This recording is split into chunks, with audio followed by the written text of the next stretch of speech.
கொடுத்துருவான். நீங்க யாருக்குமா ஒரு ஆதரவு கொடுக்கலாம்? நாங்களா புள்ள வரும்போது அப்புறம் யாருக்கு கொடுக்க முடியும்? நம்ம புள்ள நிக்குது தலைப்புல, அப்புறம் என் பிள்ளைக்கு ஓட போடாம வேற எந்த நாய்க்கு நாதாரிக்கு போட சொல்றது?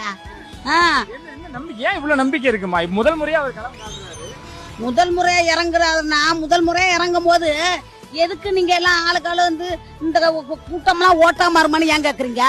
ஓட்டா மாறிட்டா இப்ப என்ன செய்வீங்க? ஓட்டா மாறிட்டா என்ன செய்வேன்? சும்மா சிவனேனும் அமைதியா இருக்கிறவன சீண்டு விட்டுட்டு இப்ப வந்து உள்ள வரும்போது எனக்கு பயமா இருக்கு, விடவிடம் இருக்கு, நடுக்குதுன்னா ஏன்?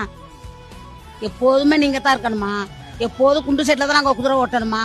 நாங்க எப்போதும் உங்களுக்கு ஓட்டையும் போட்டுட்டு நாங்க கேனப்பாய மாதிரி கேன சரக்கு மாதிரி அலையணும். கச்சத்தீவு போனா அவன் சுட்டு கொள்றான், பொம்பளை பிடிக்க மீன் பிடிக்க விட மாட்டான் கடல்ல. கரிய போய் ஒரு ஏதாச்சும் முடியமான ஒரு ஆஸ்பத்திரிக்கு ஓடணும், ஒரு இதுக்கு போலீஸ் ஸ்டேஷனுக்கு போனா அவன் கேட்கறான் லஞ்சம். நாங்க கட்டுற வரியில சம்பளமும் வாங்கிட்டு எங்களை லஞ்சமும் கேட்கறானுவோ.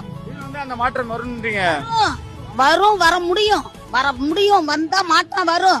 இனிமே எந்த அரசியலும் வேணாம். புதுசா எங்களை கண்டிய புள்ள அவன் எத்தனையோ கோடி அதான் படிச்சில்ல, அவன் எத்தனையோ கோடி ஒரு படம் நடிச்சுக்கு சம்பாதிக்கிறான். அந்த பணம் வேணாம், எனக்கு மக்கள் தான் வேணா, எதுக்கு வரான்? எங்களை இருட்டுல கிடக்குறவங்களை வெளிச்சத்துக்கு கொண்டுகிட்டு வரான். அதனால அவனை தான் நாங்க வெளிச்சம் கொடுக்க முடியும்.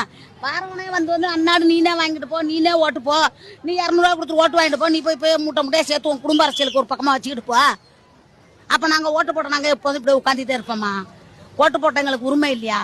அதே மாதிரி எங்க உரிமை, நாங்க யாருக்கு வேணாலும் போடுவோம்.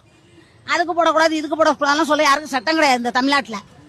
தமிழ்நாடுல உலகம் இந்தியாவுக்கே யாரும் வந்து அவங்களுக்கு தான் போடும், இவங்களுக்கு தான் போடும், உங்களுக்கு சொல்ல சட்டம் கிடையாது. இது எங்களோட உரிமை. யாரு வந்தா எங்களுக்கு நல்லா இருக்கும் அப்படின்னு நாங்க எடுத்திருக்கிறோம். மாற்றம் வரணும், அரசியல் தடவை மாறணும். எப்போதும் இருந்த அரசியல் இருக்கக்கூடாது. இதுக்கு முன்னாடி ஒரு கூட்டத்தை இந்த மாதிரி பாத்துருக்கீங்களா? இதுக்கு மேல இன்னும் ஆனா இடம் பார்த்தல, என் பிள்ளைக்கு இடம் தான் பயந்துட்டு இந்த எம்மாங்க இடத்த கொடுத்துருக்கான். இது என்ன கூட்டம்? கொடுக்க வேண்டிய இடத்த கொடுத்தா நாகை மாவட்டமே இங்கதான் இருக்கும். நான் காலையில 8 மணிக்கு வந்தேன் என் வீட்டுல இருந்து. 2 தடவை மயக்கடிச்சு விழுந்து கீழே விழுந்து தண்ணி கொடுத்துருக்குறாங்க.